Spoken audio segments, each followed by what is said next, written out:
За сайн байцгаана уу хүүхдүүд ээ. Бид өнөөдрийн хичээлээр дараалсан 2 ба 3 гээгүүйлэгчийн дүрмийг үзнэ.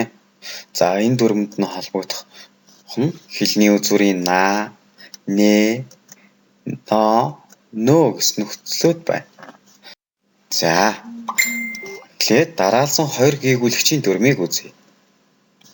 Дараалсан 2 гээгүүйлэгчийн 2 дахь нь хэлний үзүүрийн на, нэ, но, нөө байвал шууд залган бичнэ гэсэн дүрмийг үзсэн байна.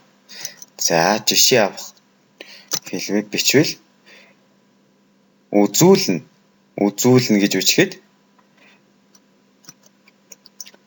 эхний гээгүүлэгч нь нийл, хоёр дахь гээгүүлэгч нь хэлний үзүүрийн энэ байна. За тэгвэл хэдүүлээ шууд залган бичнэ. За харуул нэмэх нь на. За харуулна гэж шууд залган бичсэн байна.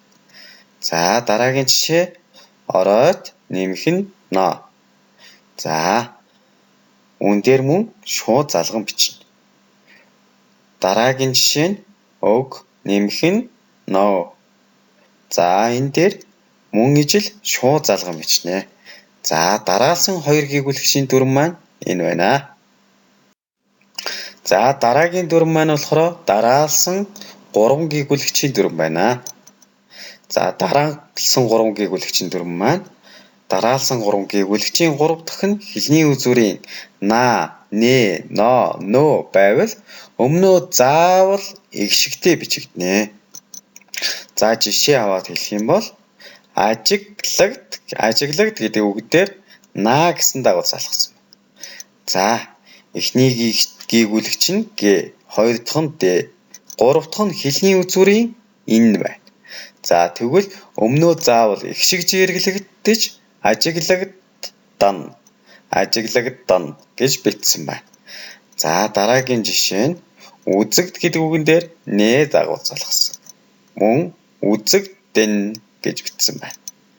За дараагийн жишээ нь ойлгогд гэдэг үгэн дээр но дагуулс алгасан.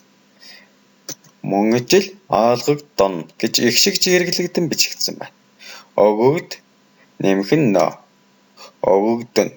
За дараалсан 3 гээгүүлэгчийн дүрм маань өмнөө заавал эгшигтэй бичигдсэн байна.